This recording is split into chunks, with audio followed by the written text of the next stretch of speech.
Boa noite a todos e todas. Acho que nós estamos ao vivo. Eu sou a Mariana. Hoje é a nossa primeira live do Coletivo da Cultura, mas tentando fazer aqui uma coisa voltada mais para as mulheres e para debater as nossas dificuldades e as nossas particularidades. Hoje, nessa primeira noite, eu tenho um imenso prazer de receber a minha queridíssima amiga Soninha Doim. Tudo bem, Soninha? Boa noite.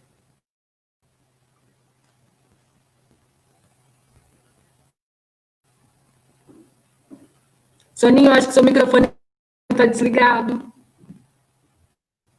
Oi, estava mesmo, desculpa. Mari, tudo bem? Boa noite para todas e todos. Boa noite, Mari. Eu que agradeço, um prazer é todo meu. Eu que agradeço a oportunidade e por esse espaço que você está criando aqui, né? Que é muito importante para todas nós. Muito obrigada desde já. Obrigada, eu que agradeço. Eu espero que seja um lugar, né? Um lugar para a gente poder se entender melhor o que está acontecendo e nos construir. Eu quero começar o nosso diálogo aqui. Eu vou ler uma frase, todo programinha eu vou começar com uma frase de alguma pensadora para a gente já se estabelecer e partir de algum lugar. E eu vou ler uma frase da Simone de Beauvoir, essa filósofa aí tão importante na luta do feminismo. Muita gente conhece, mas é para a gente pontuar agora e pensar nela.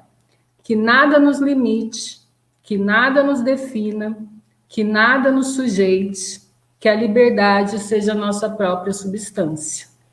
E eu acho que para nós, a gente já nasceu limitada, já nasceu definida, já nasceu sujeitada, não é mesmo? Então, é uma desconstrução. Eu estou com 34 anos e é a primeira vez que eu ponho a cara aqui para conversar sobre alguma coisa nesse sentido. E não é por falta de ter tido vontade ou oportunidade, mas é por conta de todas essas limitações, de todas essas definições que a gente precisa desconstruir. E é para isso que a gente vai estar fazendo esse exercício para nós mesmos, né? Soninha, eu quero que você me conte. Você é uma das pessoas que eu mais admiro, especialmente por muitos motivos, né? Mas essa última experiência sua, que foi a de ser candidata a deputada federal em 2018, naquele contexto pós-golpe, naquele contexto horroroso que já estava, né? E com um bebezinho no puerpério. Conta tudo, como é que foi essa experiência, se você sofreu preconceito por ser mulher, como é que era chegar nas rodas das reuniões, sentar nas mesas, debater os assuntos. Conta tudo pra gente. Olha, Mari, primeiro eu queria te agradecer a oportunidade de poder falar sobre isso, porque eu fiz um texto essa semana, quando você me convidou para participar aqui no Lugar de Mulher, e aí eu fui refletir sobre isso, né? Porque eu fiquei um tempo sem conseguir deglutir toda a vivência, né? Que eu tive profunda nesse período da minha candidatura, né? E o texto que eu fiz foi a primeira vez que eu falei, inclusive talvez assim, mais assim, sinceramente, até para mim mesma, né? Esse processo, porque foi um processo assim de muito aprendizado para mim, né? Mas foi um processo muito denso, né? A gente estava num contexto pós-golpe, né? 2 anos antes, o campo progressista como um todo perdeu a representatividade política no âmbito institucional das prefeituras, né? Da maioria das prefeituras do país, né?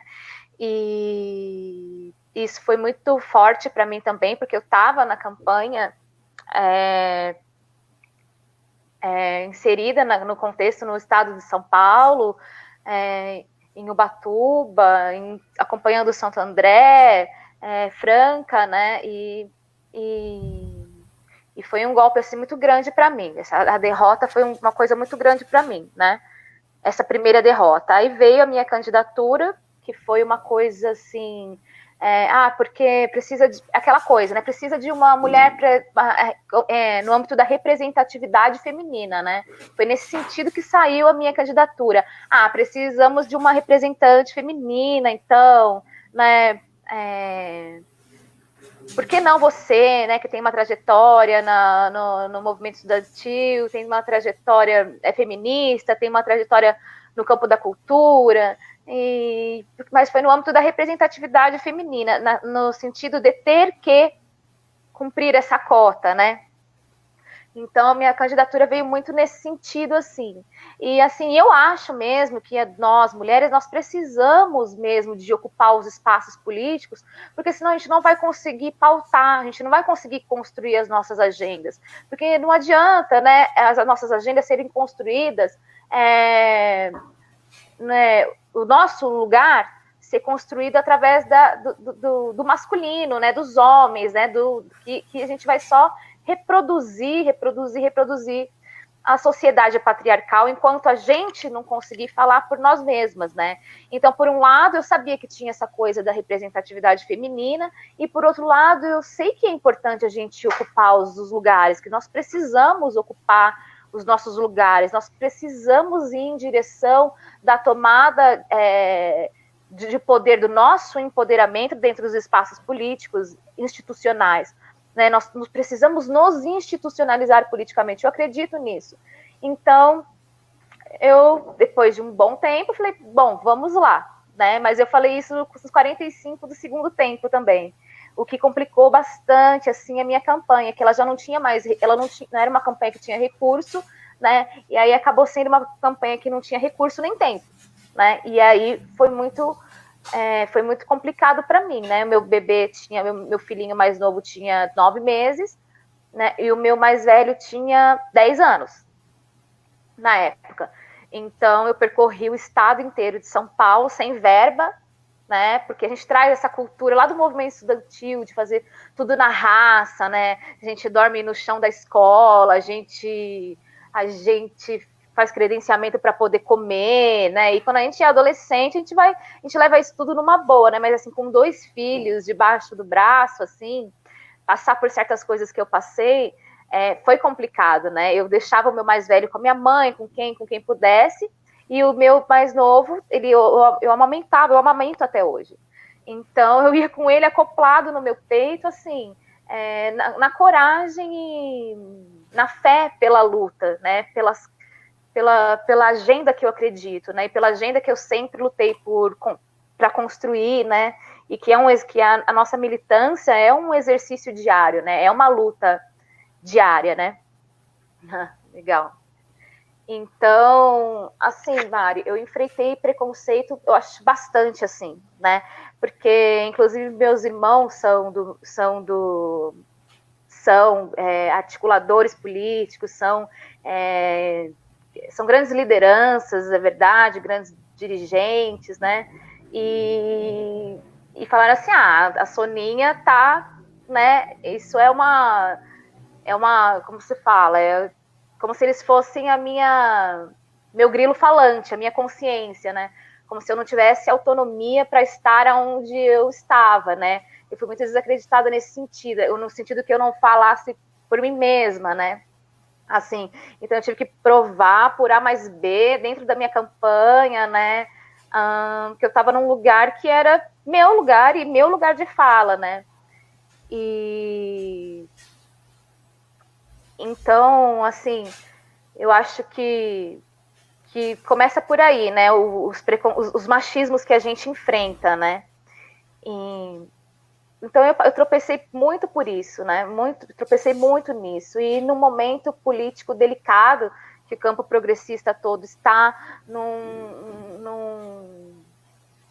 numa condição de que é muito difícil fazer campanha, que é muito difícil ainda fazer campanha sem verba nenhuma, que é muito difícil a questão da regulamentação das verbas, né, da campanha. Então, eu esbarrei por tudo isso sendo mulher, uma mulher no puerpério. Então, assim, foi uma luta muito grande. Mas, assim, uma coisa que eu me orgulho muito, assim, da nossa campanha é que a gente não abriu mão de falar das pautas caras pra gente, né?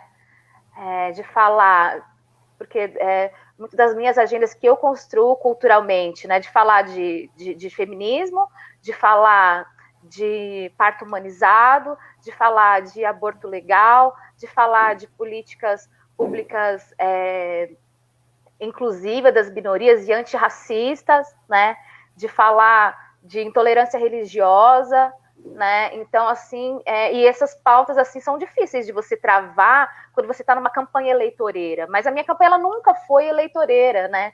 Então, a minha campanha eu sentia ela mais como uma porta-voz de levantar as bandeiras que é a agenda nossa, né? Então, eu acho que foi isso que foi esse motor, foi esse combustível que me moveu, né? Então, assim, apesar de ter sido muito difícil, depois da campanha eu passei por um período muito, assim, difícil psicologicamente, emocionalmente. Eu estava ainda no puerpério e esse processo todo piorou muito meu puerpério. Eu precisei me recolher, me refazer, fiquei um tempo em silêncio, para depois, assim, eu nem sabia quando que eu ia conseguir, assim, retomar a minha vida profissional e política também, militante. Enfim, eu fiquei muito tempo num silêncio profundo mesmo. Então assim, mas hoje, quando eu olho para isso, eu vejo a grande bagagem que isso me trouxe, né? Então, assim, eu aprendi muito e eu sou muito grata por tudo que eu passei e eu acho que foi como tinha que ser e eu me orgulho muito disso, né? Mas foi um período bem complicado, né? Pelo momento político mesmo, que é muito caro para a gente, né, Mário? A gente sofre diariamente, né? É difícil. Tem dia que eu não quero ler nada, sabe? Tem dia que eu não consigo, tem dia que eu não dá, né? Tem dia que eu falo, nossa, eu não vou responder absurdos e eu acabo me desgastando, me respondendo e assim, é difícil pra gente, né? Uma ferida que é dolorida todo dia. E quando você tá na linha de frente, né? Você posta lá com uma pessoa a linha de frente disso tudo, e aí as coisas elas vêm com maior intensidade, bate na gente, né? Então, eu tive que me resguardar, mas foi um período de muito aprendizado, assim. Você sabe, falando sobre candidatas, né, sobre campanhas de mulheres, no Brasil a gente tem a lei de ter 30% de candidatas, não é? Tem uma cota para candidatas. E aí eu fui estudar sobre isso até para a nossa live e tal, e tem uma estudiosa, tem várias, né? Mas me lembro de uma da Universidade de Santa Catarina, que agora eu não vou saber o nome, mas tem o vídeo dela no YouTube, é um vídeo que ela explica em detalhes essas coisas. E ela estuda essa questão da mulher no Brasil, da representatividade política. A gente tem essa cota de 30% de candidatas. Mas você sabe que na vida real, na prática, a grande maioria dos partidos, agora não tem mais coligação, né? Então ainda complicou ainda mais, vai encher de mulheres para poder pôr homens. Porque no começo era ter 30% de mulheres, tal, aí a jurisprudência foi se ajeitando, que na verdade é para cada uma mulher, pode ter 2 homens. Então, se você tiver uma mulher, você só vai poder ter 3 pessoas na sua chapa, porque uma mulher mais 2 homens. É algo assim, se eu tiver errada, me perdoem, mas tem esse sentido assim. Então, você sabe que todos os partidos colocam mulheres, enchem a chapa de mulheres para poder completar sua chapa de homens. Então, o foco não é que eles, vamos supor, numa chapa de 20, não é que eles querem 6 mulheres. Eles querem os 14 homens garantidos ali, na grande maioria dos partidos. Então, essa estudiosa fala que essa cota, essa ação afirmativa, para que funcionasse, teria que ser 30% das cadeiras para as mulheres. Então, uma cota ali tem 15 vagas na Câmara de Franca, 5 necessariamente vão ser das 5 candidatas a vereadoras mais votadas. E é óbvio que isso nunca vai... E ela fala que isso nunca vai acontecer no Brasil, porque quem está lá hoje são os homens. Nenhum homem vai votar para que tenha uma cota de 30% de cadeiras para mulher. É óbvio. Então, essa mudança não vai vir por uma lei feita pelo Congresso, enfim, a gente vai ter que alcançar. Então, essa política de 30% de cotas, ela fala que ajudou um pouco, mas muito pouco de efetividade mesmo, que a gente precisaria ter cadeiras garantidas, mas isso não vai acontecer, porque quem está lá é homem e quem está lá não vai deixar isso acontecer. E então, e aí ela fala outra coisa, a distribuição do dinheiro. Então vamos supor que você é mesmo uma mulher com ativismo político, que você é uma candidata séria e tudo mais. Aí você vai sofrer porque dificilmente seu partido vai de colocar dinheiro na sua campanha. Ela apresenta dados, esse estudo está com números, os valores são, assim, majoritariamente divididos entre os candidatos homens e uma parcelinha pequenininha fica dividido para as mulheres, em todos os partidos. Então, nem a distribuição da verba é igualitária. As mulheres não ficam com 30% da verba. Então, por quê? Porque quem está lá na direção dos partidos são homens. Então, só vai ter mudança, Soninha, se a gente ocupar. Se a gente ocupar o diretório, se a gente ocupar a executiva. Mas isso eu estou falando de partidos democráticos, porque você sabe que a maioria dos partidos por ali não tem essas instâncias, né? Que a gente possa efetivamente democratizar o processo interno. Então, é uma luta muito longa e a gente tem que ocupar esses espaços partidários para conseguir essas mudanças e para conseguir ser eleito e aí ocupar espaço mesmo de poder para a partir daí fazer alguma coisa efetiva. Não adianta a gente esperar que homem nenhum vá fazer lei para as mulheres, porque não vai, né? Outro dado que eu até falei em algumas reuniões internas nossas, nessa mesma pesquisa, foi feito nos Estados Unidos o levantamento. Lá existe 19% de mulheres entre os cargos eletivos. E eles estimam que daqui 300 anos vão chegar no meio a meio, no 50%, 50%. No Brasil, nós temos 11% de representatividade feminina. Não tem estudo, mas não sei quantos anos vamos demorar para alcançar uma igualdade, né? Uma equidade de gênero. Se lá é 300 anos e eles têm quase que o dobro da gente, de mulheres eleitas, vamos colocar uns 500, 600, 700 anos para que a gente chegue numa situação efetivamente aí de igualdade, né? De meio a meio. Tudo tinha que ser meio a meio. Cada conselho municipal tinha que ser meio a meio. A gente está falando em 30%, mas o sonho é o meio a meio, né? Existem vários países que montam seus governos de forma igualitária, de 50% para cada gênero. Então, essa é uma discussão ainda, uma luta que vai durar muitos anos. Me fala uma coisa. Aí você falou que foi candidata, tudo, e reconstruiu, se recolheu um tempo para reconstruir sua vida, inclusive profissional. Falando da sua vida profissional, hoje você está atuando como doula. Conta pra gente o que é, como funciona, que o pessoal quer saber. Hoje eu sou doula, né? Eu tive um parto. O meu primeiro parto foi uma cesárea eletiva, desnecessária, né? E foi uma violência obstétrica, né? O meu filho mais velho nasceu com 3 pontos na cabeça, porque ele estava muito encaixado, tal, e os absurdos de sempre que acontecem com as mulheres, né? O Brasil é um país cesarista, né? A OMS indica 15% de necessidade de cesárea e o Brasil tem 70% de cesárea como um todo, chegando a 90% no sistema particular, 55% a 60% no sistema público de saúde. Então, o meu segundo filho, eu falei, não, eu não vou passar por isso de novo, né? Eu não vou passar por isso de novo e eu vou ter um parto domiciliar, né? Então, o meu segundo filho, meu filho mais novo, eu tive ele na minha casa, num parto domiciliar, humanizado, né? Foram 56 horas de parto, porque Inclusive porque eu não conhecia também, assim, eu achava que eu não iria me sentir muito à vontade com uma doula, que seria uma outra pessoa, uma terceira pessoa, um terceiro elemento ali no meu parto, que eu não ia ter intimidade, que eu não ia me sentir à vontade com ela, e aí foram vindo as contrações, né? E aí eu liguei para minha amiga que é doula e falei, vem para cá porque eu não consigo, né? E aí quando ela chegou, o meu filho nasceu em menos de 24 horas depois que ela chegou, num parto sem anestesia, humanizado, em casa, né? E isso acabou sendo um portal para mim, né?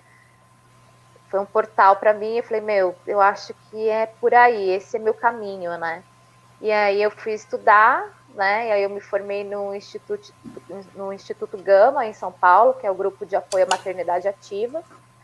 E decidi seguir esse caminho, né? Desde criança eu falava que eu queria ser obstetra para o meu pai. Ele ficava super feliz. Ia ser obstetra, que eu ia ser obstetra. Nem sabia falar, falava obstetra. Mas aí quando chegou na época do vestibular tal, eu me desescolarizei com 15 anos de idade. Eu me desescolarizei. Eu falei, pai, eu não vou mais para a escola, nem sei se é legal falar isso aqui, mas enfim. Eu falei, pai, eu não vou mais para a escola, tal, e ele falou para mim, filha, tudo bem, assim, eu confio em você, né? Eu falei, pai, acho que você não está entendendo, eu não vou mais na escola. Ele, tudo bem, a escola, você não cabe na escola, mas você vai estudar 8 horas por dia? Eu falei, vou estudar. Então, com 15 anos, eu resolvi que eu ia me desescolarizar, mas eu estudei essas 8 horas por dia e tive que esperar até 18 anos para poder fazer o supletivo à distância. E aí, quando chegou no supletivo à distância, eu estudei lá para fazer o supletivo, eu já estudava 8 horas por dia, e aí foi a hora de prestar o vestibular, eu falei, não vai rolar, não vou prestar medicina, nem enfermagem, né, e não existia obstetrícia na minha época que eu era vestibulanda. E aí eu acabei me formando em letras na Unesp, de Araraquara. E aí essa coisa da obstetrícia, do parto, assim, depois do meu parto, ela veio à tona, né? E aí ano que vem eu estou prestando faculdade de novo, que eu quero ser obstetriz, vou prestar enfermagem para fazer obstetrícia. Então, a doula, você perguntou o que era a doula, né, Mário? Fala tudo, o que faz, como acompanha o parto, né? Então, a doula diz que é a profissão mais antiga que existe, né? E a doula, hoje a gente tem a obstetriz, a enfermeira obstetra, que é a parteira, né? Que é a pessoa que é formada em enfermagem, não é auxiliar em enfermagem, já fez a faculdade de enfermagem, formada em enfermagem e especializada, tipo uma pós-graduação em obstetrícia, e é uma obstetriz. E hoje em dia existem cursos de obstetrícia também. E hoje a obstetriz, como ela não é a médica, ela é a parteira, né? E antigamente não tinha muito existia a profissão de parteira, né? E a doula é aquela, ela é a irmã, a tia, a amiga, a comadre, aquela mulher que sempre acompanhou o parto, que sempre auxiliou o parto, dando suporte emocional para a mulher parturiente, né? Então a doula vem lá desse sentido. Antigamente era chamada de comadre, né? E doula vem do grego e significa aquela que serve, né? Então o papel da doula é servir a mulher que está parindo, é estar ao lado, é se dedicar completamente àquela mulher que está parindo, né? Mas a doula, com a profissionalização da doula, que hoje é uma profissão reconhecida, né? A doula, ela tá dentro do parto, hoje em dia, ela tá como se fosse a anestesia daquele parto. A doula é aquela profissional que acompanha a mulher, dando suporte emocional para ela, e trabalhando no alívio não farmacológico da dor, ou seja, que não usa remédio, que não usa anestesia, que não usa nada de invasivo, né? Através de óleos essenciais, técnicas de massagem, E hoje em dia os estudos, a medicina baseada em evidência, comprova que o papel da doula, ela também alivia a dor da parturiente, porque um hormônio fundamental do parto, dos hormônios fundamentais é a ocitocina, né? E a ocitocina é conhecida como o hormônio do amor, né? Quando a gente vai lá para o hospital, porque é uma cultura no Brasil, o Brasil é cesarista, e quando não está cesariando, faz indução precoce, porque aquele parto não pode demorar, tem que ir rápido, porque precisa de ocupar aquela sala, no caso do sistema público de saúde, e no caso dos lugares particulares é porque o médico quer ganhar pela cesárea, quer o tempo. Então, aquela velha história se induz por ocitocina sintética, né? Mas, na verdade, o nosso corpo produz essa ocitocina. E o que eleva a produção de ocitocina é o amor, ou seja, é o abraço, é o acolhimento, é namorar com o seu parceiro, com a sua parceira, né? No caso de você ter um parceiro por uma relação hétero, né? Ou a própria ejaculação, ela tem um hormônio que é um dos hormônios do parto, que é a prostaglandina, que serve para afinar o colo do útero, né? Então, a doula, ela trabalha dando suporte emocional e não farmacológico para o alívio da dor, além de trazer informações para aquela mulher gestante, informações sobre a gestação, sobre a fisiologia do parto, sobre o que se passa num parto, como o que é aquilo que ela está sentindo, se é normal, se não é normal. A doula é quase que uma professora também, é aquela que está sempre orientando aquela mulher, né? E hoje a doula profissional, ela é uma pessoa formada para isso, ela é uma profissional formada para isso, que tem essa formação adequada para fazer esse tipo de acompanhamento, né? Hoje a gente não é mais aquela doula da nossa ancestralidade, aquela comadre, né? Hoje a gente tem recursos, a gente tem estudo, a gente tem doula pesquisadora, a gente tem doulas. A parteira é uma das pessoas mais importantes da comunidade. Se não fosse a parteira, né, o que seria da vida daquela mulher, né? Então, a doula é essa pessoa que acompanha o parto, né? Mas hoje a doula, ela acompanha o parto profissionalmente, né? A gente tem recursos, a gente tem estudo, a gente é amparada pela medicina baseada em evidência. Então, não sei se eu fui clara, assim, Me tira uma dúvida. A doula, ela acompanha o antes e o depois? Tipo, ela acompanha os primeiros meses de gestação, os enjoos, a crise emocional que a gente fica muito no começo, e o depois, na fase de amamentação e tudo mais? Isso, a doula... só um minutinho, Mari. A doula, ela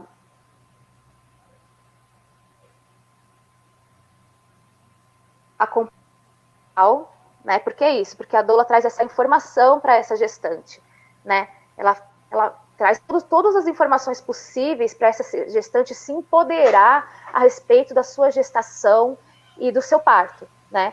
Então, aqueles enjoos, por que é esse enjoo? O que eu estou sentindo? O que está acontecendo? A doula sabe o que é isso, que é aquilo, vai te orientando, entendeu? Então, assim, a doula, ela faz o pré-natal, ela faz o parto, e ela faz o acompanhamento pós-parto, o que é o puerpério, né? E as doulas são tutoras em amamentação também. Então,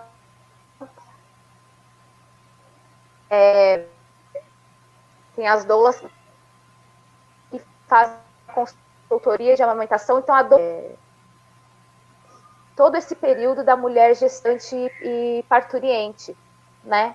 Trazendo informação, trazendo massagem, trazendo sugestão de óleos essenciais, no dia do parto trazendo sugestão de posição melhor para parir, trazendo exercício, trazendo musicoterapia, trazendo coisas que não farmacológicas para o alívio da dor. E acompanha o pré-natal, né? Uma dor assim A Lívia Dias. Complicado, né, Lívia? Então, assim, mas o que eu queria, assim, eu posso falar mais um pouquinho? Pode. Pode ler Assim, o que a Lívia escreveu aí também. Ó. A Lívia falou, meu primeiro parto cesárea, também foi intenso, e detalhe, foi nas vésperas das eleições de 2006. Os médicos fazendo piadinhas com o Lula, mas ainda tive forças para defendê-lo. É a treva, É difícil. É difícil. Mas pode porque, falar assim, mais, Sônia. Não, sabe, eu queria falar uma coisa assim, é porque eu estou insistindo assim que hoje a doula é profissionalizada, né? Então eu tô vindo? Tá falhando um pouquinho. Eu acho que pode ser um pouco a sua internet, mas voltamos a te ouvir. Voltar, porque a sua imagem ficou travada para mim. Não, voltou. Então, eu estou voltou. insistindo assim, a doula, ela Não estamos eu te estou ouvindo insistindo na mais. questão da profissionalização da doula. Ixi, acho que eu travei de novo. Voltou. E agora, voltou?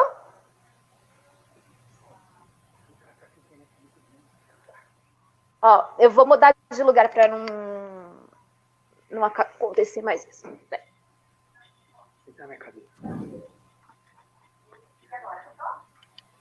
Melhorou? Estamos te ouvindo. Eu vou mudar de lugar para pegar. Não acontecer mais. Então, assim. Melhorou? Me ajuda aqui. Aí, Soninha, tá ótimo.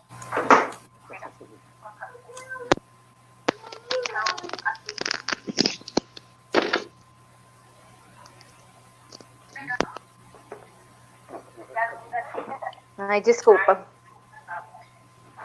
Tá ótimo. Então, legal, obrigada. Desculpa. Então, eu estou insistindo assim na profissionalização da doula, porque é o seguinte, a doula ela tá na classificação brasileira de ocupações, ela é reconhecida como uma profissional hoje na classificação brasileira de ocupações, né? E hoje em dia existem as leis das doulas em quase todos os estados brasileiros, né? Só em 2 estados brasileiros que não existe a lei da doula.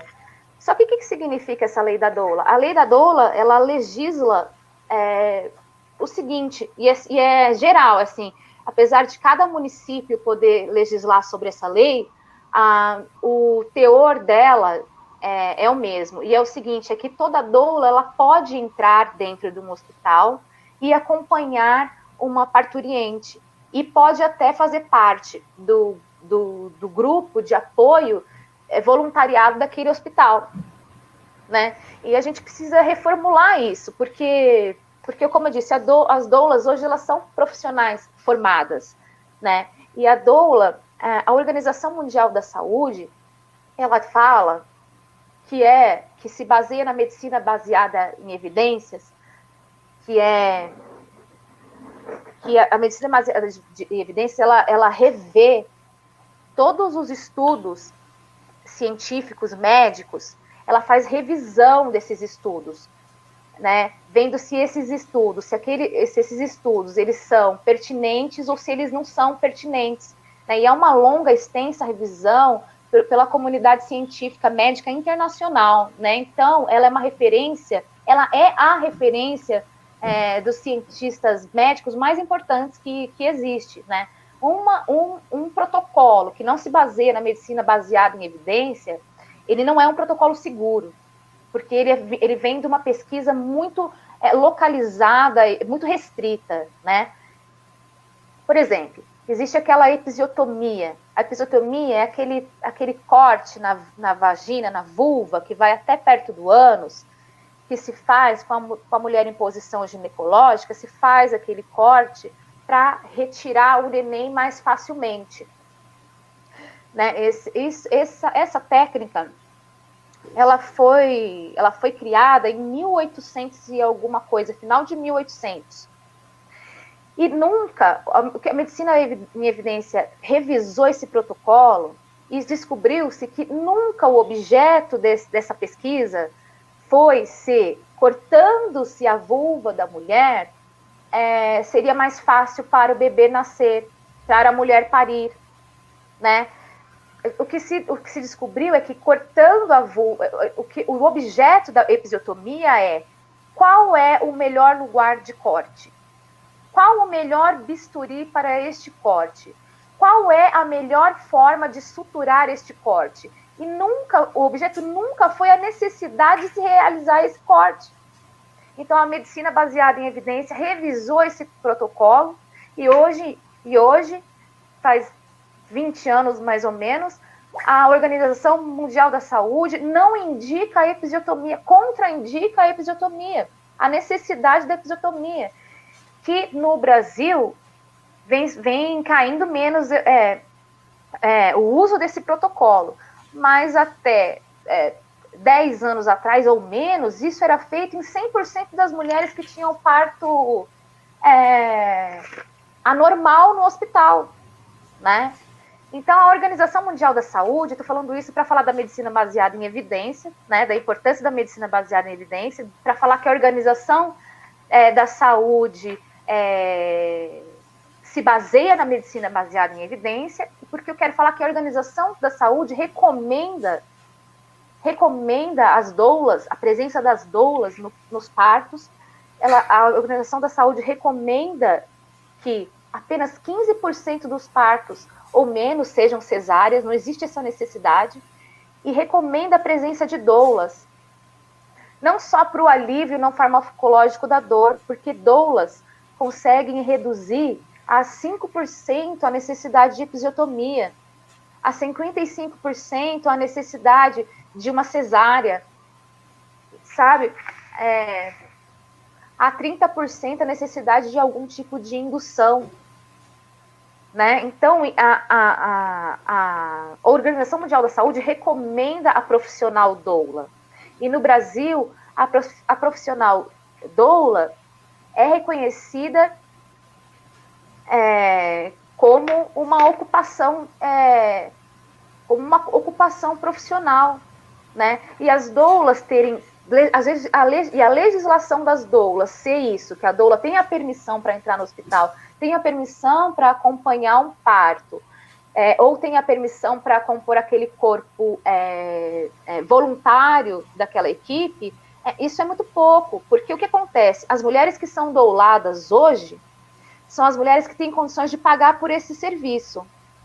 Então, são as mulheres brancas, né, cis, né, e de classe média para cima, né? Por quê? Porque a doula ela é um trabalho muito pessoal.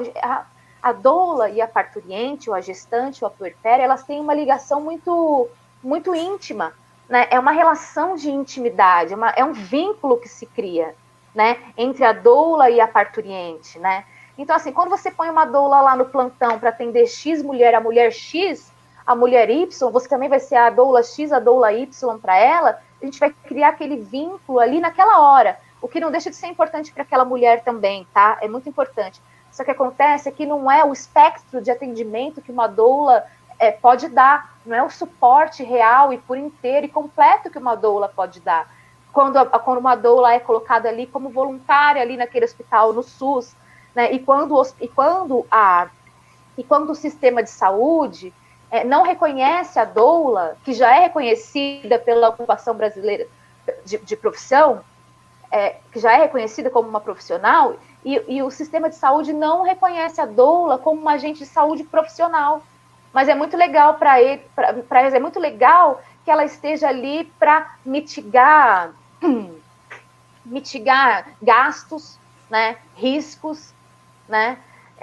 Então, assim, e o que acontece? Acontece que as mulheres negras e que estão na periferia, porque não existe um programa de saúde da mulher no qual a doula seja inserida como uma profissional para atender essas mulheres, acontece que essas mulheres ficam desassistidas e ficam sofrendo violência obstétrica. Ora, se uma mulher branca e loura como a gente sofre violência obstétrica, agora você imagine uma mulher que tá inserida dentro das comunidades. Imagine uma mulher negra que sofre racismo obstétrico, violência obstétrica, que não tem direito a uma doula, que não sabe o que é uma doula, não tem o conhecimento do que é uma doula, não faz nem ideia, a maioria das mulheres realmente acham que a melhor solução, é que seja o parto cesárea que tire daquilo, porque senão vai sofrer uma episiotomia, sabe? Senão vai sofrer uma indução com ocitocina doloridíssima, vai morrer de dor, sabe? E sabe-se lá mais o que, né? Vai ouvir humilhações, né? Tá na hora de fazer, tava bom. Abre a perna, fica nessa posição ginecológica. Tantas mulheres conseguem, você vai conseguir. Escutei o relato hoje, foi até da minha irmã.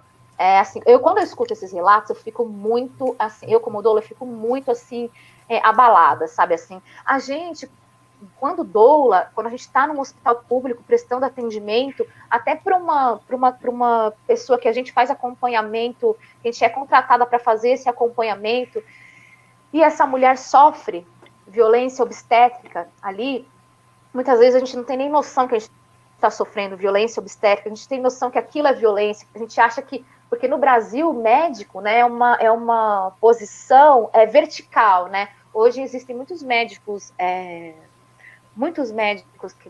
médicos e médicas, muitas obstetras e obstetras, homens também, que estão surgindo, que estão reafirmando a sua luta, né, na horizontalidade e transdisciplinariedade do atendimento ao parto, né, onde a doula tem seu papel, a obstetra tem seu papel, a parteira, a enfermeira, a obstetra tem o seu papel, né, hoje em dia existem, né, eu falo isso porque eu sou aluna do Brauzio Zorzella, que é meu professor, que é um grande militante disso, um grande obstetra militante da transdisciplinariedade do parto, da humanização do parto, né? Mas, no geral, não é isso que acontece. No geral, o médico é um deus, é um rei, é um posicionamento vertical, onde ele está aqui no topo, né? E se ele está dizendo que é para fazer aquela episiotomia, quem é essa doulinha que está aí com esse olho essencial, essa cirandeira, que vai falar que não,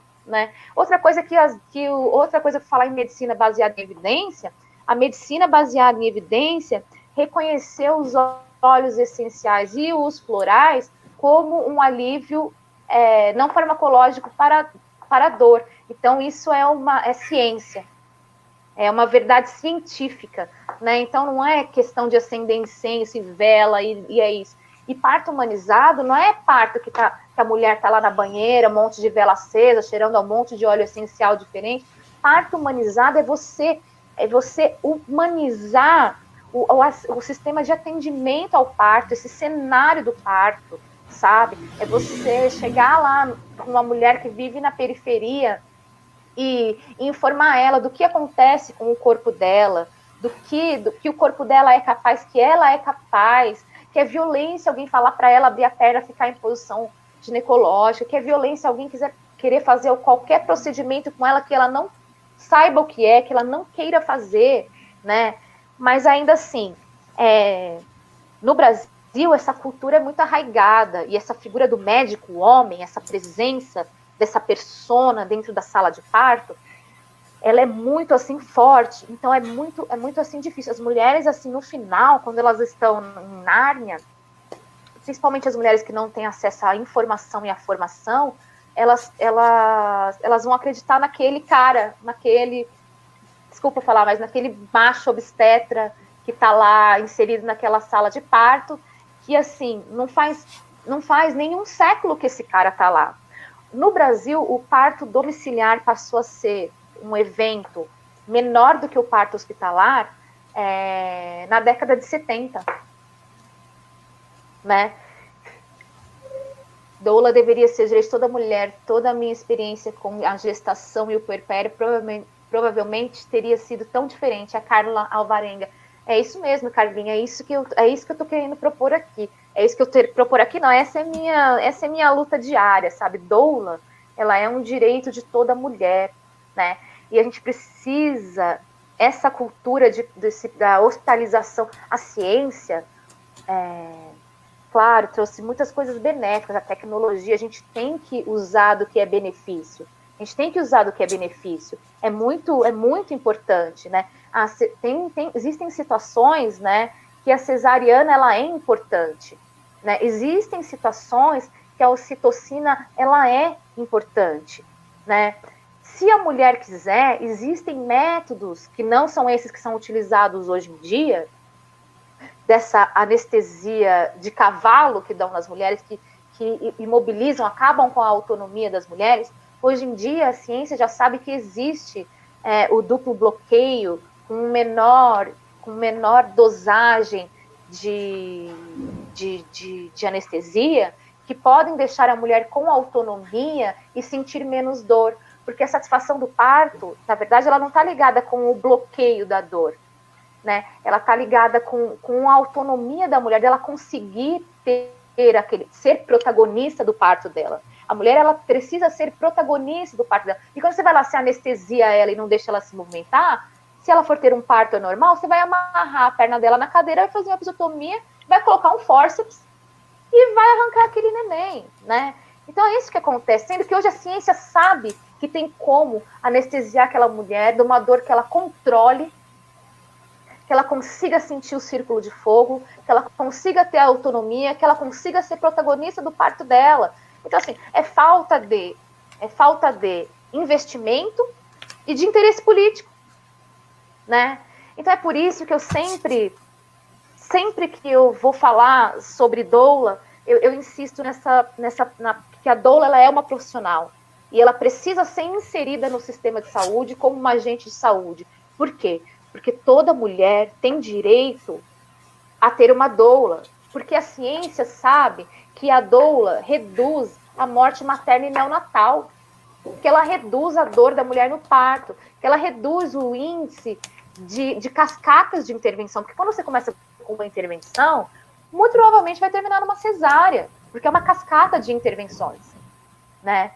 Então, assim, por isso que eu sempre insisto nisso, assim, eu acho muito importante falar sobre isso, eu sou muito grata pelo espaço, assim, de poder falar sobre isso, assim, porque isso, assim, é uma coisa, assim, é difícil você ser desacreditada, a sua profissão ser desacreditada, e você ver tantas mulheres, irmãs, amigas passarem por violências obstétricas que até mesmo eu passei, sabe? E assim, a nossa voz, ela como as doulas são mulheres, a nossa voz é sempre o quê? Silenciada, né? E o patriarcado, ele é tão, assim, absurdo, que a gente fala para uma mulher e ela não acredita na gente.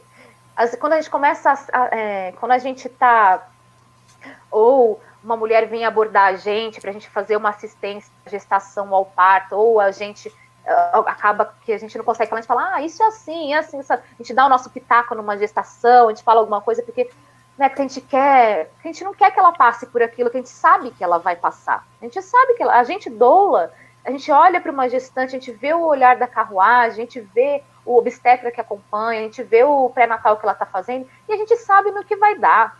A gente sabe no que vai dar. Então é por isso que às vezes a gente mete o pitaco sem ser perguntada. E é difícil essa mulher te dar um voto de confiança, né? E às vezes até a mulher que te contrata para esse serviço, ela fica, será que meu médico, né? Será que, como se a gente estivesse competindo com o médico dela? E não é, esse não é o papel da doula, né? O papel da doula não é esse, entendeu? Só que só que a gente estuda. Uhum. Eu tenho uma experiência, a minha experiência é muito diferente de tudo isso que você está falando, né? Para você ver como a informação é importante para todo mundo e que a gente precisa levar isso o mais longe possível. Minha filha mais velha vai fazer 11 anos já. Então, não se ouvia falar de doula, de parto humanizado. E eu tive os 3 filhos na sequência. Foram do jeitinho que você falou aí, 3 cesáreas agendadas. Tipo, às 3 foi numa segunda-feira, às 6 horas da manhã, que é a hora que o meu médico, homem branco, rico aqui da cidade, famoso, faz os partos lá no hospital. Então, os 3 foram acordar às 5 da manhã, pegar a malinha, ir às 6 horas para o hospital, 7 horas ele já estava começando o procedimento de anestesia, sabe? O Heitor, que foi o terceiro, rompeu a bolsa em casa. Então, rompeu a bolsa, eu tive essa emoçãozinha de ir para o hospital, mas ligaram para o meu médico, ele chegou lá, anestesiou, fez a cesárea normal, tudo igual. E aí, na terceira cesárea, eu fiz a laqueadura também, que aí é um outro assunto que a gente pode discutir depois, da dificuldade que é uma mulher fazer laqueadura neste país. Eu, branca, loira, com conhecimento, pagando a laqueadura particular, tive muita dificuldade. Passei por várias situações humilhantes, sabe? Que a gente pode fazer um dia uma live para conversar sobre isso, que o povo é muito bom para falar contra o aborto, mas a laqueadura é quase impossível nesse país, por exemplo. Ou um anticoncepcional masculino ser usado, que já existe. E por quê, né? Isso porque tudo. O feminino mata, né? E eles não vão tomar, né? Para estragar a saúde deles. Então, e também não vão deixar, também não pode fazer laqueadura. Você precisa de autorização do seu marido. E se você não tiver um companheiro, você não faz a laqueadura. E eu passei por várias entrevistas com assistente social, com psicólogo, meio me sentindo humilhada, sabe? Sabe a enfermeira te ensinando a colocar uma camisinha? Porque é como se você quisesse fazer laqueadura porque você não sabe usar métodos anticoncepcionais. Então, sim, eu tive que assistir a aula de colocar a camisinha, de como é que toma anticoncepcional, remédio. E é obrigatório. Você tem que fazer o cursinho para poder fazer a laqueadura, com todas as autorizações do senhor, seu marido, que tem que assinar todos os papéis. Então, um dia a gente vai falar sobre isso, né? Porque é bizarro. Mas as minhas gravidezes foram assim. Estarrecida. Então, a gente precisa saber sobre isso, né? Por que o homem não precisa de autorização da esposa ou da companheira para fazer vasectomia? E eu precisei de papéis assinados pelo meu marido para fazer a laqueadura. E digo mais, o médico falou assim para mim, anda com esse, lá a partir do 6º, 7º mês, ele falou, anda com esse papel na bolsa, porque depois de todos os procedimentos, finalmente o hospital te dá uma autorização assinada por todos. E ele falou, anda com esse papel na bolsa, porque se acontecer uma emergência, precisar fazer seu parto, e esse papel não estiver com você, não vou poder fazer a laqueadura. Porque tem uma série de questões burocráticas. Então, um dia a gente pode falar especificamente sobre essa bizarrice de como o Estado quer comandar o nosso corpo mesmo, né? Se você não quer ter filho, um homem vai ter que autorizar. Que é onde já se viu uma coisa dessa. O seu papel na sociedade é se reproduzir. A partir do momento que você fez laqueadura, você não tem mais função nenhuma nessa sociedade.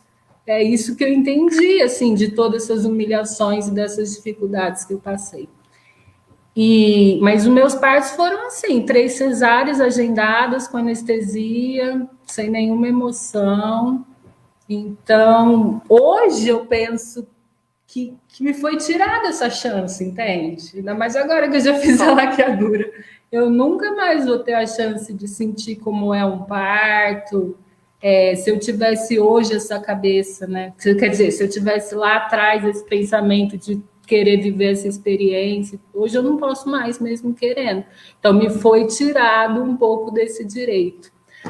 E eu acho que é isso que você falou, é o homem branco respeitadíssimo, o anestesista também era homem branco, aí as enfermeiras, as doulas, é tudo mulher, as funções que ganham menos e ninguém vai te ouvir mesmo. Você ali naquela maca anestesiada, amarraram meus braços, eu acho que é normal, né? Quando faz anestesia rápida, mas meus 2 braços ficaram assim, igual uma cruz, amarrados. Depois que nasce, você pode pedir para desamarrar, né? Porque hoje em dia, nas cesáreas que existem, né?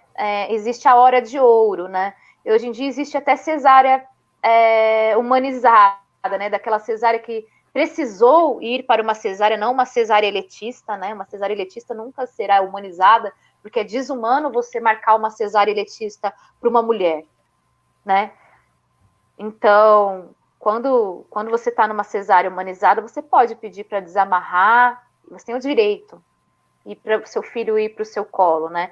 Mas disso tudo que você me falou, eu só consigo sentir muito, sabe? Assim, sentir muito, como a cada relato desse, eu ouço muitos, né? Eu sinto muito. É uma dor, assim, que dói em mim também, sabe? Eu sinto a sua dor, assim, Sônia, a gente muito precisa difícil. de deputadas para que essa lei ridícula, por exemplo, da laqueadura mude. Nenhum homem vai se preocupar com propor outra lei para substituir essa, vai ficar assim para sempre, mais anos. Então, essa representatividade feminina, a falta, né, dessa representatividade feminina na política, ela nos impacta em quase tudo na nossa vida. A gente teve plenária do coletivo sobre direito à cidade e sobre economia solidária já. Todos os relatos, né, de como que não existem políticas públicas para mulheres, em todos os sentidos, não só essas da maternidade, né, mas em tudo. Quando falta uma creche, é a mulher que vai deixar de trabalhar, não é o homem, né? Então, a gente precisa de mulheres na política para que se tenha um olhar de políticas públicas voltada para essas mulheres, porque os homens, por mais, mesmo a gente que convive numa bolha que tem alguns homens aí não tão machistas, não tão misóginos, tentando se desconstruir, a gente sofre o tempo inteiro. Então, imagina a sociedade geral, assim, esses políticos que estão aí não estão nem aí para a parte humanizada, doula. Eles ouvem uma conversa dessa, acho que eles vão rir, né? Dessas menininhas bonitinhas que estão falando coisas fofas de acender incenso, que você falou mesmo, de cirandeiro, né? Então, a gente precisa de representatividade exatamente por isso. Nós já estamos chegando às 9, né, no nosso horário aqui. Foi muito legal. Não sei se você quer falar mais alguma coisa sobre essa questão de doula. Um monte de gente está falando, né? A Carol, sua irmã, falou, a Lívia também relatou experiências dela, a Carla. Você quer dar uma palavrinha? Agora eu vou te fazer umas perguntinhas agora, aquela coisa de bate. Eu queria que. Assim, eu queria. Acho que minha irmã perguntou, as meninas que perguntaram, não tem como a gente ver as perguntas de novo? Tem, vamos ver aqui.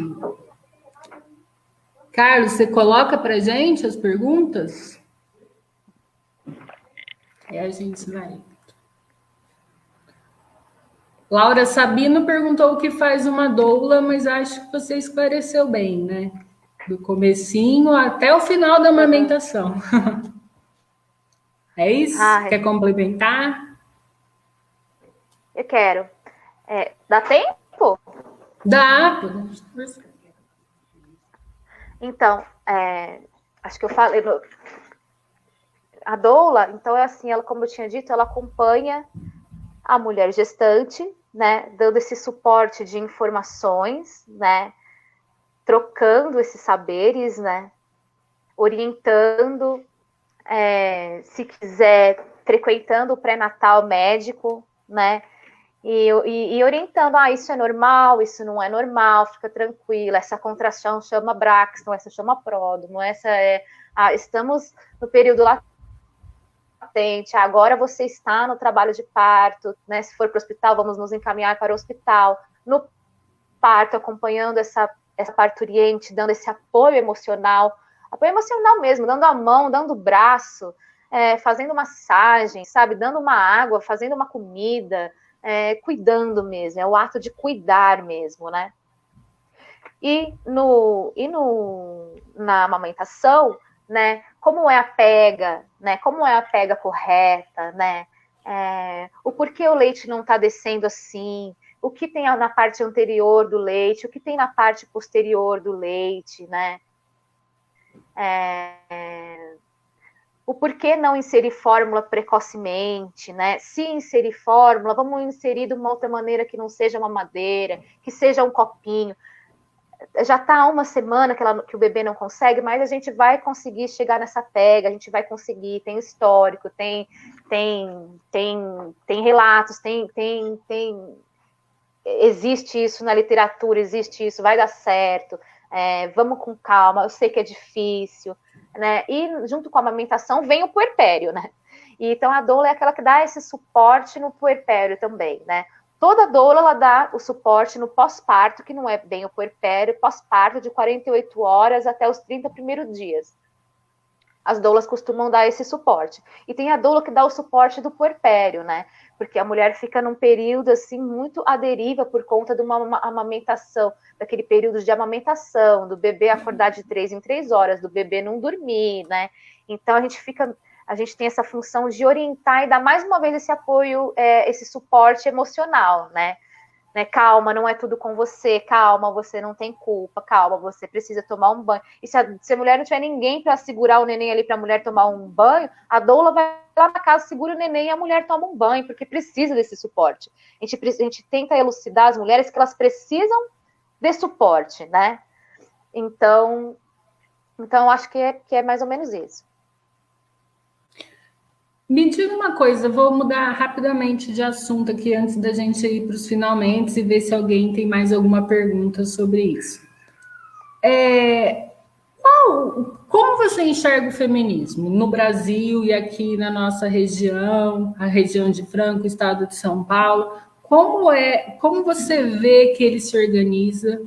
Como você vê que está esse movimento? E qual a importância, se ele é importante? Como você se encaixa nele? Fala um pouco sobre isso para gente. Olha, o feminismo, ele é uma necessidade ele é o remédio, né, para a gente curar a sociedade doente, né, tomada pela patologia do patriarcado, do machismo, né, porque o machismo, ele oprime, o machismo mata, o machismo tira oportunidades, né, e deixa a mulher num lugar que às vezes nem a gente consegue perceber que a gente está num lugar tão inferior, num lugar de silenciamento, o machismo silencia de uma maneira que a gente tem dificuldade de entender que ele silencia. E o machismo, ele é como o racismo, ele está presente em cada um de nós, em maior e em menor grau, ou em menor grau. Precisam de entender. Isso que a gente também, as mulheres feministas, precisamos entender. Que, assim, não adianta tratar o homem como todos os homens do planeta como macho escroto, porque é uma questão cultural e estrutural, né? É uma sociedade estruturada, né, dentro do ethos do machismo, né, e do patriarcal. Então, isso está em todos nós, né? Isso está em todos nós. Então, assim, não adianta a gente querer colocar os caras na fogueira, né? Porque a gente também tem atitudes machistas, né? Quando a gente limpa a casa inteira e tem uma tese de doutorado para fazer, né? A gente tá reproduzindo essa lógica, né? Quando a gente quer dar conta de tudo no puerpério e do neném e a gente está reproduzindo essa lógica também. A gente reproduz essa lógica em muitos níveis, em muitos sentidos, né? Quando a gente acha que um homem não é capaz de fazer aquela tarefa, a gente vai lá e faz, porque a gente acha que ele não tem a capacidade, a gente está reproduzindo isso também, né? Quando a gente não escuta a nossa amiga que está gestante, que está parindo, que está no puerpério, que a gente quer silenciar o relato, a voz dela, a gente está reproduzindo o machismo também, né? Então a gente reproduz o machismo em muitos momentos, né? Então, assim, isso é uma doença que todos nós precisamos curar, né? Quando a gente está competindo com uma mulher num grau assim, quando a gente exclui uma mulher porque ela é bonita, por exemplo, né? Existe muito, não gosto dela, ela é muito bonita, não gosto dessa menina, por quê? Não é, porque a menina é uma deusa, né? E a gente quando a gente está reproduzindo o machismo, sabe, cara? Então, assim, como o feminismo se organiza no Brasil, né? Em vários Ah, amo Cuiú, Tata, obrigada. Eu acho que o feminismo ainda no Brasil, né, se dá entre o círculo de mulheres mais acadêmicas, né? Ele está bem dentro das universidades, né? Eu acho que o feminismo no Brasil ele é um feminismo meio que acadêmico, né? E assim, e um pouco e das mulheres brancas, né? Elas protagonizam esse feminismo, né? E existe uma dificuldade de enxergar todas as mulheres de todos os lugares, né? De todas as quebradas, de todos os terreiros, de todas as cores, né? E no contraponto disso, né, bem vindo do movimento negro, né, o feminismo das mulheres negras, né, e existe uma dificuldade de diálogo entre esses dois campos, né, uma dificuldade tão grande que parece que são antagônicos, quer dizer, não está se conversando, não está se entendendo, né, então eu acho isso uma dificuldade, porque eu gosto muito da Chimamanda nesse sentido, sabe, porque ela fala que ela fala no Como Educar Crianças Feministas, ela fala que tá aí. Cadê? Ela fala que a gente precisa se entender, né? Eu amo que a gente precisa se entender, né? Ela é uma mulher africana, nigeriana, né? E eu acho que e ela não fala, e ela não é radical, não estou falando que as mulheres negras não precisam tratar das questões do lugar de fala das mulheres negras, e não estou falando isso, estou falando que a gente tem que se entender, que a gente não pode radicalizar. Eu acho que a gente precisa sim falar das questões das mulheres negras, mas nós precisamos falar das questões femininas e colocar as mulheres negras a gente precisa se conversar, entende? Não é assim, não fale, aqui você não fala. Porque é o que eu falo, quando a gente silencia uma outra mulher, a gente está silenciando uma outra mulher. Seja ela de qual cor for. Eu acho que é mais ou menos isso que a Chimamanda fala. A gente não pode silenciar uma mulher. É isso que me incomoda, né? Então eu me encontro nesse lugar, assim, de tentar se encaixar, né? Nesse movimento. Olha, a Silvia Seixas, a nossa companheira negra e linda, Silvia Seixas, que eu amo muito, ela fala que a gente aqui, a gente é uma família transracial. Eu gosto muito disso. E é nesse lugar que eu me encontro. Ou seja, eu não me encontro. Eu não me encontro. É mais ou menos isso. Quando eu me lembro, você falou da questão racial, mas também tem a questão de gênero aí. Eu me lembro quando eu comecei a militar no movimento feminista de Franca, quando eu cheguei em Franca, eu encontrei uma barreira. Eu não consegui dar sequência assim, mas especialmente por eu ser hétero e ter filhos. E era como você disse, aquele monte de gente de academia, gente jovem, sem filho, a maioria bi ou lésbica, e não me aceitaram. Eu era uma mulher com filhos, eu precisava ter sido aceita nesse movimento feminista. Incrível, mas naquele momento eu não entendi o que estava acontecendo, né? Eu só saí de perto. Hoje, depois de pensar muito, depois de tantos anos, eu entendo completamente o que aconteceu e não as culpo por isso. Porque é o que você falou, a gente está tentando se encontrar, mas a gente precisa se construir, né? Se melhorar. Eu comecei a falar do meu caso aí da laqueadura, né? E algumas pessoas comentaram de, nossa, não sabia disso e tal. Acho que a Carol que escreveu que a gente é mulher e não sabe da gente mesmo. É isso, a gente não faz ideia do nosso corpo, do que está acontecendo, de quem é a gente nessa sociedade. E aí, como os grupos de mulheres são muito antagônicos, porque sim, você vai ter negras, você vai ter pobre e rica, você vai ter negro e branco, você vai ter muitos grupos de mulheres diferentes. A gente precisa encontrar uma forma de se unificar. Senão, os homens estão lá, todos juntos, poderosos, dominando o mundo, né? E a gente está aqui batendo cabeça para eu saber se você é hétero ou não, para poder discutir feminismo comigo. Então, mas isso é uma patologia que o patriarcado, que o machismo nos deixou, né? É essa a intenção, né?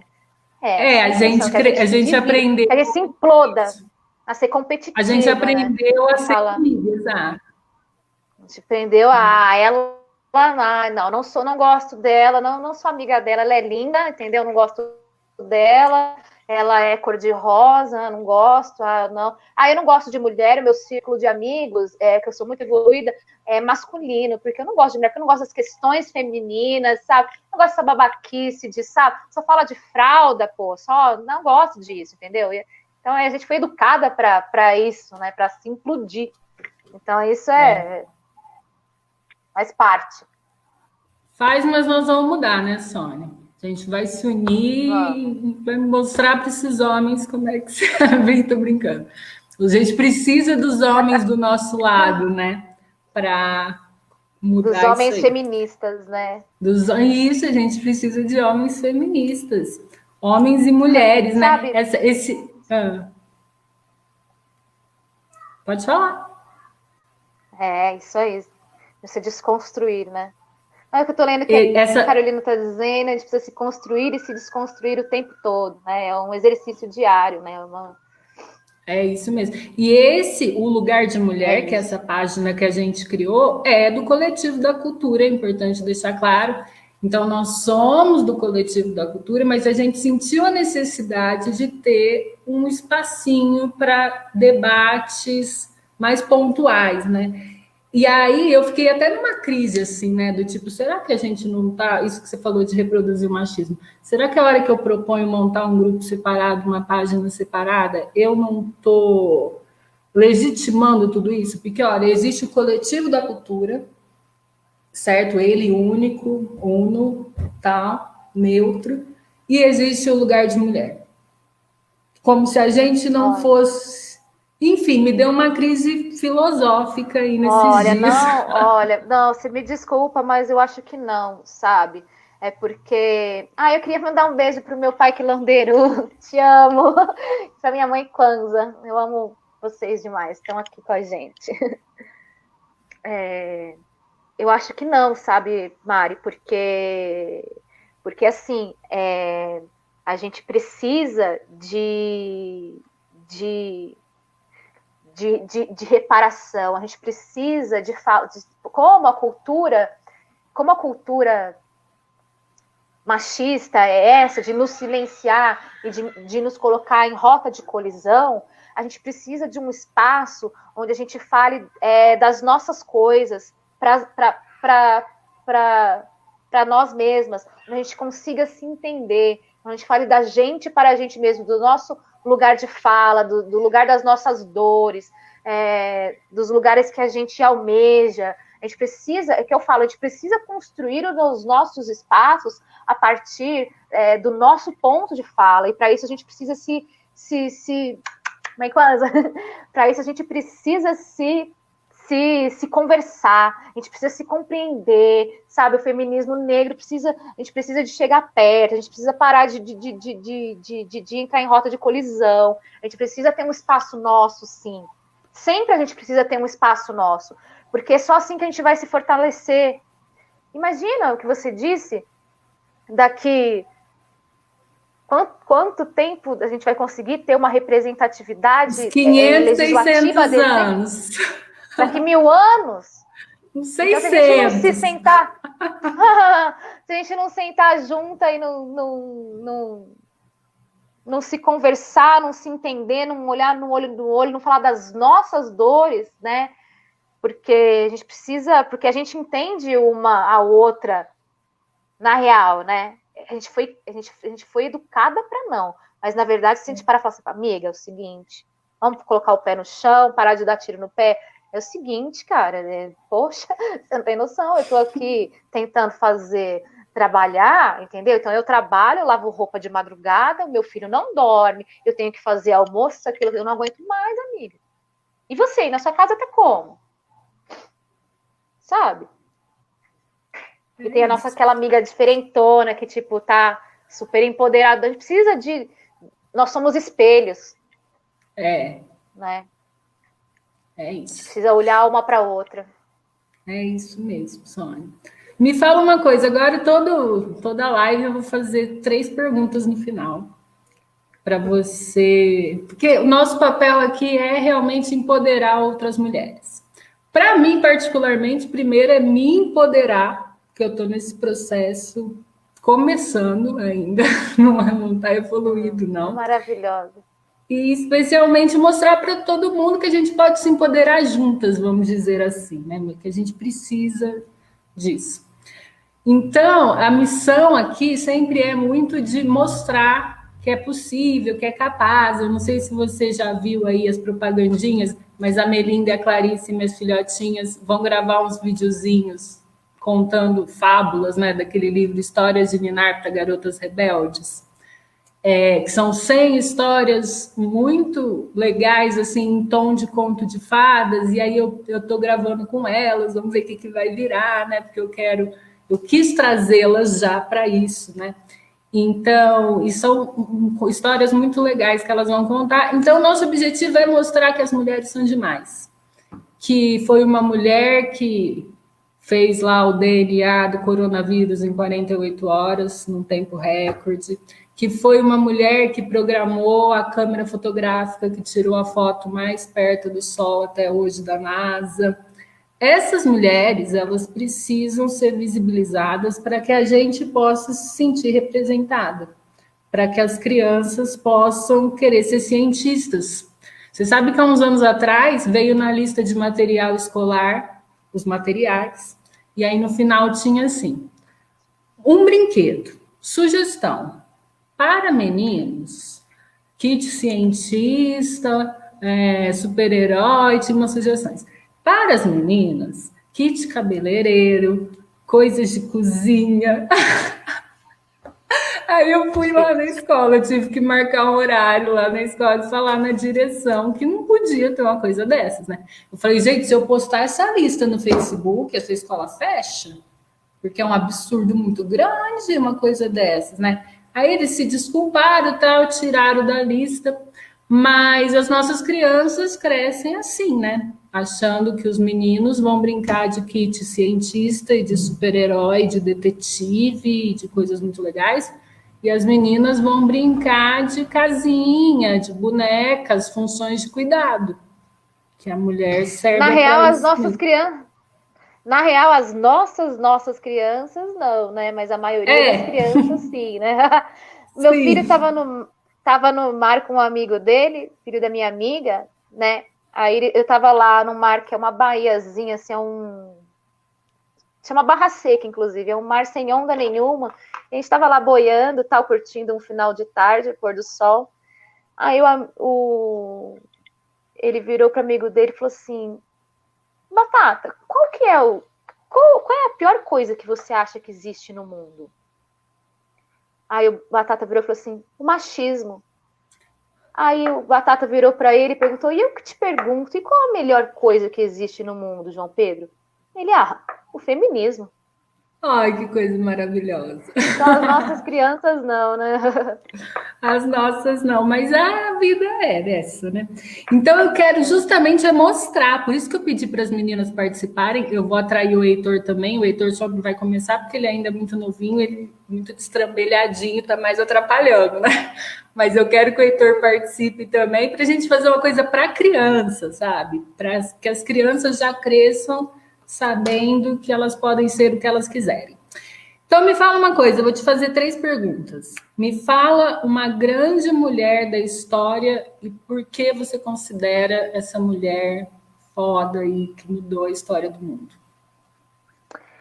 Olha, eu vou falar uma mulher, assim, que eu pensei bastante em falar, se eu iria falar sobre ela ou se eu iria falar sobre outra mulher, mas, assim, é porque é uma mulher que me impacta realmente muito, né? Que é a Frida Kahlo, né? Por tudo que ela sofreu, pela trajetória, pela biografia dela, né? Tudo que ela sofreu, pelo acidente, por tudo que ela sofreu com o Diego, né? No relacionamento abusivo que ela tinha, né? E o Diego foi um muralista que foi reconhecido no próprio movimento modernista ali, naquele momento, né? Antes dela, né? A gente veio conhecer a história, veio conhecer a Frida mais tarde, né, do que ele, né? E sendo que ela é uma mulher, uma grande artista, muito foda, né? E eu não acho assim, não é que a história dela, que eu admiro a história dela pela tragicidade da história dela, né? Mas eu admiro a história dela por ser uma história de superação, né? E isso é que faz as mulheres, isso que faz dela uma inspiração para as mulheres, porque a história de nós mulheres assim, por definição, são sempre histórias de superação, né?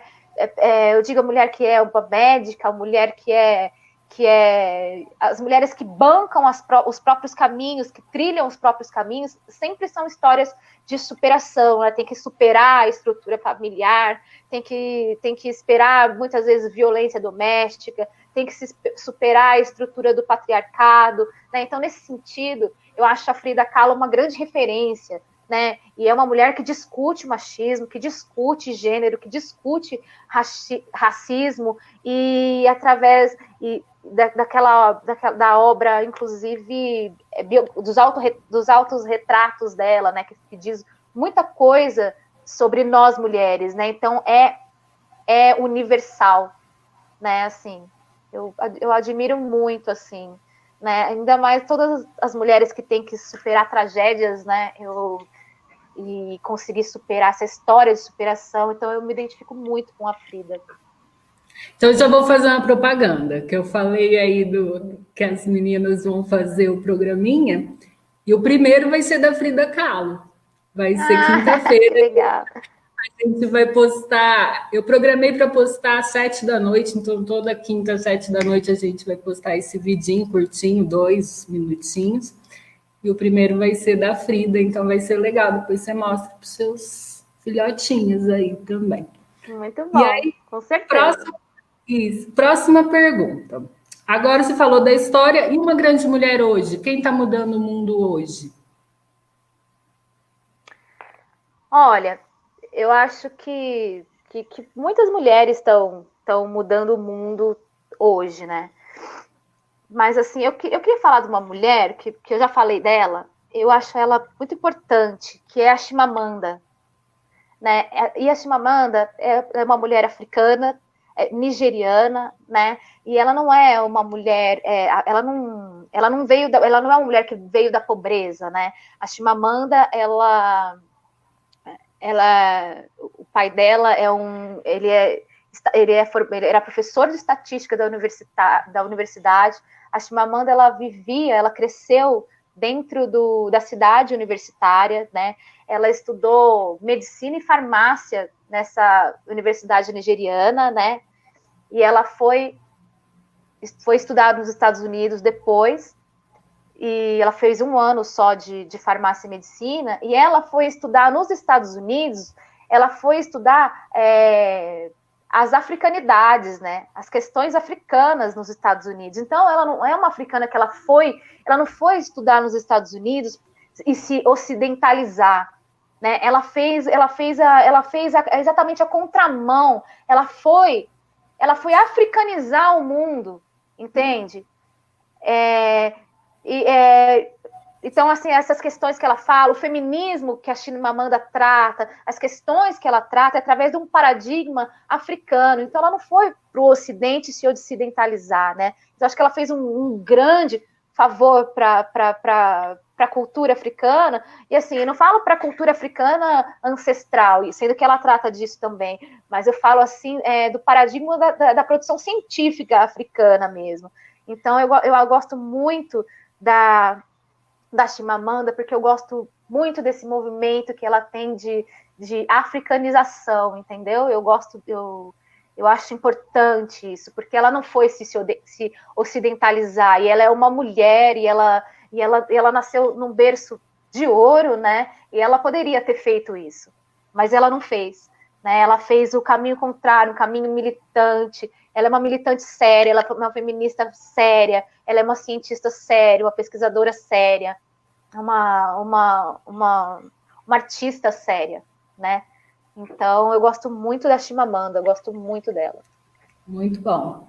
E a última pergunta, uma política, que a gente tem falado, que é o tema principal, né? Estamos aqui no Coletivo da Cultura, estamos falando da baixa representatividade feminina, estamos falando que a gente precisa construir formação mesmo, empoderamento para as mulheres, porque muitas vezes as mulheres são capazes, mas não se sentem capazes de ocupar esses espaços de poder.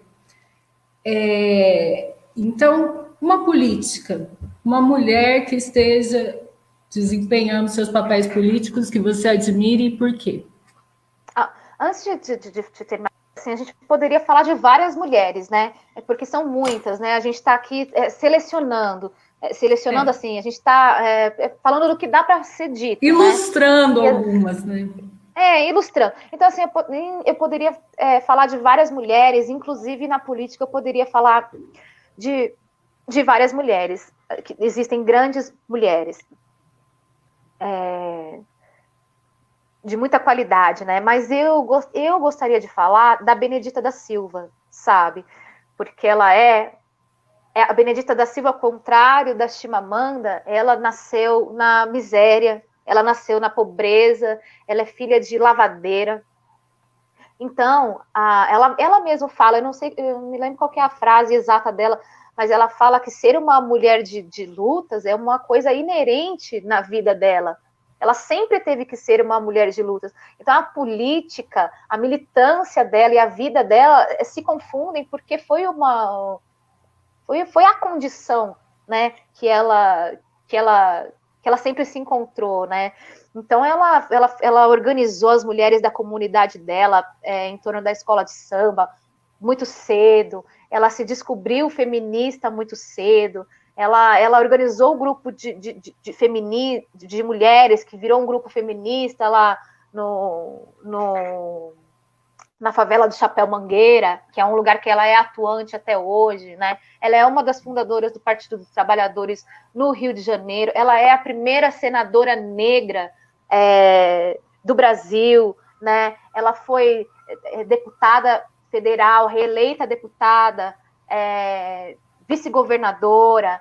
Ela tem projetos como o 20 de novembro é projeto dela. Ela tem a questão dos direitos trabalhistas das empregadas domésticas é um projeto dela. A lei agora Aldir Blanc, né, um projeto dela.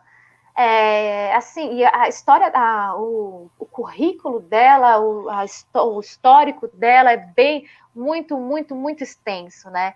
Então, eu acho ela uma mulher fantástica e uma mulher negra, feminista, brasileira, que a história de vida dela é a história da militância e não só da militância institucionalizada dela, né? A Benedita é essa mulher que a gente estava dizendo que precisa existir, né? A Benedita é dessas mulheres que sempre ocupou os espaços políticos em torno dela, desde a escola de samba, lá no Morro do Chapéu Mangueira, até hoje, deputada, né? Ela sempre ocupou os lugares que ela tem que ocupar, né? Ela sempre construiu esses espaços em torno das mulheres. A pauta dela ela sempre organizou as mulheres da comunidade dela, do entorno dela. Ela é uma feminista, assim, quanto mais, né? Então, eu admiro muito a história dela. A história política dela, a história de vida dela é uma coisa só. Então, a Benedita da Silva, para mim, é uma grande mulher, é uma grande mulher na política, é uma mulher que eu admiro muito.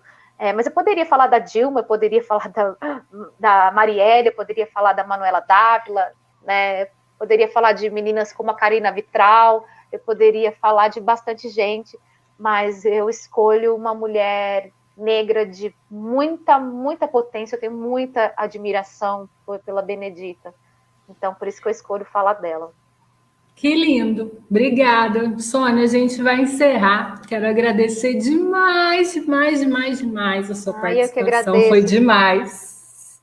Foi muito bom. A gente teve muito engajamento. Fico muito feliz. Quero muito que esse projeto continue. Quero muito você colada na gente.